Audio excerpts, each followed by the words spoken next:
Hello, everyone. Thank you so much for coming here. Ah,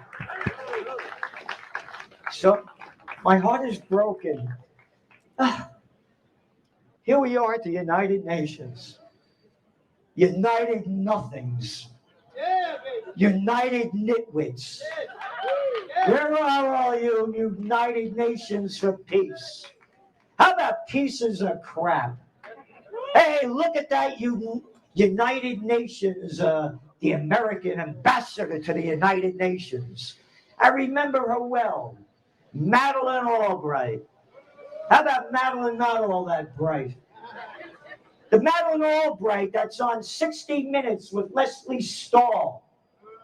And Leslie Stahl asks Madeline, are the deaths of over 500,000 Iraqi children under the age of 5 worth the sanctions that Bill Clinton and his war activities have caused?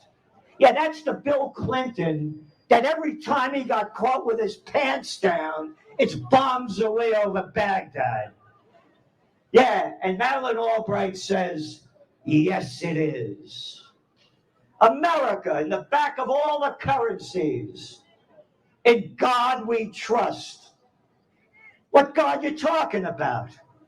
Oh, hey, where are all the Seventh-day Adventists here? You waiting for the 8th day? Hey, where are all you Quakers? You died in an earthquake? Where are all the religions? How come you're not here speaking out for the God that you say you love and adore to bring peace on earth, goodwill to all? Where are you? It's a disgrace. Hiroshima, huh? Yep. Today, you're talking about that humanity for peace. Hiroshima, Nagasaki has got rid of a real man, a real courageous man, a patriot, just said about, they don't even know how many hundreds of thousands of people we killed for nothing. The war was over. So, I do these podcasts every Wednesday with Judge Andrew Napolitano. And he said, you know, the United States put sanctions on Japan. And that's one of the reasons what happened in the beginning of World War II. So I looked it up. Now, I'm not a kid. I've been around a long time. I just looked this up. And it's in History Today. Mainstream propaganda outlet, right? You got to believe what they say. You ready? On July 26, 1941, President Franklin Roosevelt seizes all Japanese assets in the United States. Hey, wait a minute, seize Japanese assets? You mean he stole their money and everything else? Yeah, that's right. Why did he do it? In retaliation for the Japanese occupation of French Indochina. Hey, what do I care what's going on over there? And what the hell are the French doing over there in French Indochina? How about calling it Vietnam? How about calling it Cambodia and Laos? How about them stealing all the rubber and the tin and slaughtering the people? Why, those dirty Japanese, they're taking it away from the French. All right? On July 24th, Tokyo decided to strengthen its position in terms of the invasion of China by moving through Southeast Asia. France agreed the occupation of its Indochina colonies.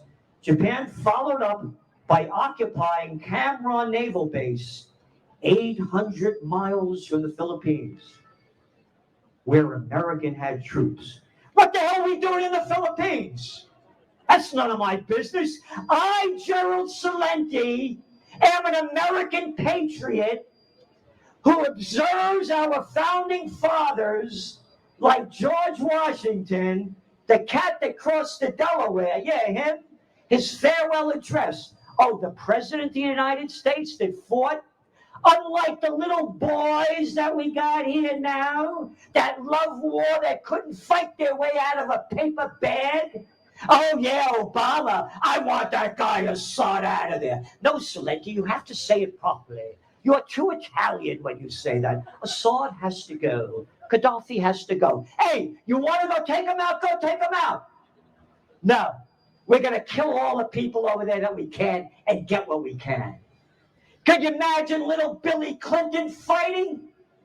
Could you imagine little Georgie Bush with a pair of cojones smaller than a mothball fighting? No, no, no. But this is George Washington, the real fighter.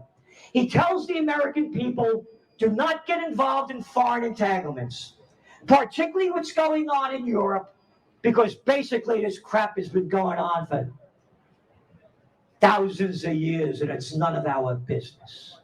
So what the hell are we doing in the Philippines? Oh, you mean stealing what we can steal? Going back to this article. Those lousy Japanese, the Americans, where the Americans had, and the Japanese went into Singapore, where the British had troops. Why, the sun never sets on the British Empire. We could kill whoever we want. You have to say it properly. So those Japanese. So what happens is, President Roosevelt swung into action by freezing all Japanese assets in America. Britain and Dutch East Indies followed suit. Oh, the Dutch and East Indies slaughtering all those people? They followed suit. The result, Japan lost 3/4 of its overseas trade and 88% of its oil. They only import 100% of their oil. Can't understand why they bombed Pearl Harbor. Haven't figured it out yet. Look what's going on. World War III has begun. There's going to be a false flag event or a nuclear exchange. They're warning us about it. They're saying it over and over again. And little boys and girls in Business Insider and others are running articles what to do in case of a nuclear attack. Yeah, how about bending over and kissing your butt goodbye? Read the farewell address, not a farewell address, excuse me, the address from President John F. Kennedy to graduating students at American University, June 1963.